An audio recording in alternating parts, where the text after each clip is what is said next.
ಎಲ್ಲ ರೈತರಿಗೂ ಚೌಡಪ್ಪ ಫಾರ್ಮ್ಗೆ ಸ್ವಾಗತ. ಸೊ ನಾನು ನಮ್ಮ ಫಾರ್ಮಲ್ಲಿ ಅಜೋಲಾ ಕಲ್ಟಿವೇಷನ್ ಮಾಡ್ತಾಯಿದ್ದೀನಿ. ಅಜೋಲಾ ಅನ್ನೋದೊಂದು ಪಾಚಿ ಜಾತಿಗೆ ಸೇರಿರುವಂಥದ್ದು. ಇದು ಕುರಿ, ಕೋಳಿ, ಹಸುಗಳಿಗೆ ತುಂಬ ಪ್ರೋಟೀನ್ ಯುಕ್ತವಾಗಿರುವಂತಹದ್ದು. ಇದನ್ನು ಬೆಳೆಸುವಂಥದ್ದು ತುಂಬ ದೊಡ್ಡ ಸಾಹಸ ಏನಲ್ಲ. ನೋಡಿ, ಇದು 4 ಅಡಿ ಅಗಲ, 12 ಅಡಿ ಉದ್ದ ಇದೆ.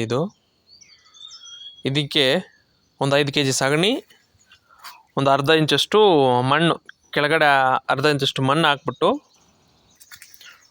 ಚೆನ್ನಾಗಿ ನೀರು ಬಿಟ್ಟು, ಒಂದು 5 kg ಸಗಣಿ ತಗೊಂಡು ಚೆನ್ನಾಗಿ ನೀರಲ್ಲಿ ಸ್ಲರಿ ಮಾಡಿಕೊಂಡು ಅದನ್ನ ತಗೊಬಂದು ಇದ್ರಿಗೆ ಚೆಲ್ಬಿಟ್ಬಿಟ್ಟು 1 ಇಡಿಯಷ್ಟು, ನೀವು ಕನಿಷ್ಠ ಪಕ್ಷ ಇಷ್ಟು ಬಿಟ್ಟರೂ ಸಾಕು, ಕರೆಕ್ಟಾಗಿ 20-25 ದಿನಕ್ಕೆ ಇಷ್ಟಾಗೋಗುತ್ತೆ. ಪ್ರತಿದಿನ ಒಂದೊಂದು ಹಸುವಿಗೆ 1 ಇಡಿಯಷ್ಟು ಹಾಕೋದನ್ನು ರೂಢಿ ಮಾಡಿ. ಆ ಹಸುಗೆ ಬೇಕಾಗಿರುವಂತಹ ನೋಡಿಲಿ ನೀರು, ಎಲ್ಲ ಪ್ರೋಟೀನು, ಎಲ್ಲ ಕೆಲವು ಪೋಷಕಾಂಶಗಳ ಕೊರತೆ ನೀಗಿಸುತ್ತೆ. ನೋಡಿಲಿ, ಈ ಥರ ಇರುತ್ತೆ ನೀರು, ತುಂಬ ಚೆನ್ನಾಗಿ ಇರ್ತದೆ ನೀರು. ನೋಡಿ, ನೀವು ಕಾಣುತ್ತೆ. ಇಷ್ಟೆಲ್ಲ ಬೆಳೆದೋದ ಮೇಲೆ ಸೊಳ್ಳೆಗಳು ಬ್ರೀಡ್ ಮಾಡೋಕ್ಕೆ ಅವಕಾಶ ಇರಲ್ಲ.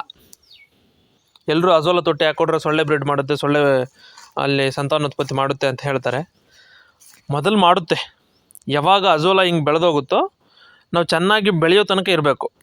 ಇದನ್ನು ಸ್ವಲ್ಪ ಈ ಥರ ಉಬ್ಬುಬ್ಬಗೆ ಬಂದುಬಿಡುತ್ತೆ, ಈ ಥರ. ಸೊ ಈ ಥರ ಬಂದಾಗ ನಾವು ತೆಗೆದು ಹಾಕ್ತಾ ಇರಬೇಕು. ಆವಾಗ ಹಳೆದು ತೆಗೆದು ಹಾಕ್ತಾ ಇರುತ್ತೆ, ಹೊಸದು ಬರ್ತಾ ಇರುತ್ತೆ. ಆವಾಗ ತೆಳುವಾಗಾದರೂ ಈ ನೀರು ಮೇಲೆ ಅಜೋಲಾ ಕವರ್ ಆಗಿರುತ್ತೆ. ಆವಾಗ ಸೊಳ್ಳೆಗಳು ಯಾವಾಗ ಬಂದು ಬ್ರೀಡ್ ಮಾಡೋಕ್ಕೆ ಅವಕಾಶ ಇಲ್ಲ. ಸೊ ಈ ರೀತಿ ಮಾಡಿಕೊಂಡ್ರೆ ನಾವು ಮನೆಗಳ ಹತ್ರನೇ ಅಜೋಲಾ ಮಾಡಬಹುದು.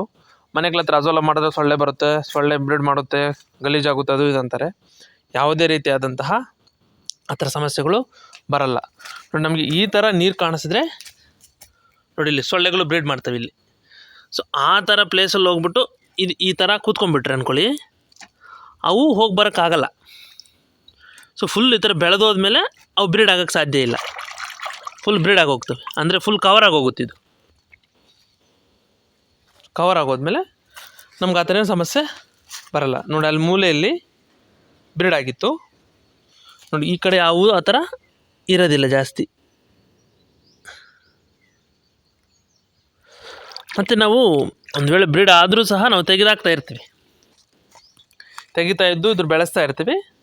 ಆ ಥರ ಸಮಸ್ಯೆಗಳೇನು ಬರೋಕ್ಕೆ ಸಾಧ್ಯ ಇರೋದಿಲ್ಲ, ಕಂಪ್ಲೀಟಾಗಿ ಕವರ್ ಆಗಿದ್ದರೆ ನಮಗೆ.